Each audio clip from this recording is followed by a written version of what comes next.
አይገርማችሁም? ምዕመናን ወልደ አብ በመለኮቱ ወልደ ማርያም በትስብእቱ በተዋህዶ የከበረው መድኃኒዓለም ክርስቶስ ወደ ማረሚያ ቤት ሲገባ ማንን ቢያገኝ ጥሩ ነው? መላእክትን አይደለም ቢያገኝ፣ ታላላቁን አይደለም፣ የወንበዴዎችን አለቃ በርባንን አገኘ። የወንበዴዎች አለቃ በርባንና የሰላም አለቃ መድኃኒዓለም አንድ ማረሚያ ቤት ነበሩ። ይገርማል።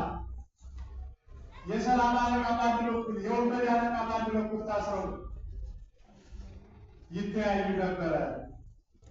የወንበዴ አለቃ በኃጢአቱ፣ የሰላም አለቃ እንበለ ኃጢአት መነት ፈጥቆ አይሁነቱም ማንን ትጣላችሁ? በዓለ ፋሲካ ደርሷል። አንዳንድ እስረኛ እንፈታለን ምሕረቱን አነሳላችሁ ብሎ አገረ ገዡ ጥያቄ ያቀረበ። ነውረኛዋ ዓለማችን፣ ግፈኛዋ ዓለማችን፣ ወራዳዋ ዓለማችን የሰላም አለቃ ይታሰር ይታሰር፣ የወንበዴ አለቃ ይፈታ ብላችሁ የወንበዴ አለቃ ተፈታና የሰላም አለቃ ታሰረ። ዓለም ለምን ሰላም አጣች? ሰላምን አስራለች ነው መልሱ። ሰላምን አስሮ ሰላም መዋል አይቻልም፣ ሰላም ማድረግ አይቻልም።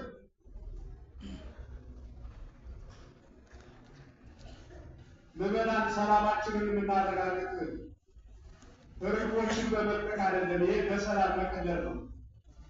ስለ ሰላም የሚደሰኩ ትራክቶችን በመበተን አይደለም።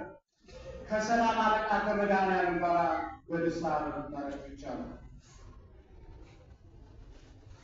የእስር ቤት ጊዜው 29 እንደማለቀና ወደ ፍርድ ሸንጎ ቀረበ። የአይሁድ ሸንጎ ፍርድ አዳላ በሰላም አለቃ ላይ ማሰሩ ሳያንሰው የሞት ፍርድ አሳለፈ። ቅኝ ግዛት በያዙት በሮማውያን የወንጀለኛ መቅጫ መሰረት መስቀል ላይ ተሰቅሎ እንዲሞት ፈርደናል ነው።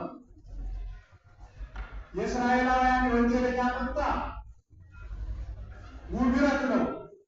ያን ጊዜ ግን እስራኤል በሮም ቅኝ ግዛት ስለነበረች በሮማውያን የወንጀለኛ መቅጫ በመስቀል ላይ እንዲሰቀል ተፈረደበት። እየቆጠራችሁ ከሆነ ልትማሩ የመጣችሁ ሰዎች በግብፅ በረሃ ሽፍቶች ጋር ነበረ። ማረሚያ ቤት ከወንበዴዎች ከአለቃ ጋር ነበረ። የመሰቀያ ጊዜው ደርሶ ወደ መስቀል ሲወጣ በግራም በቀኝም ወንበዴዎች ነበሩ።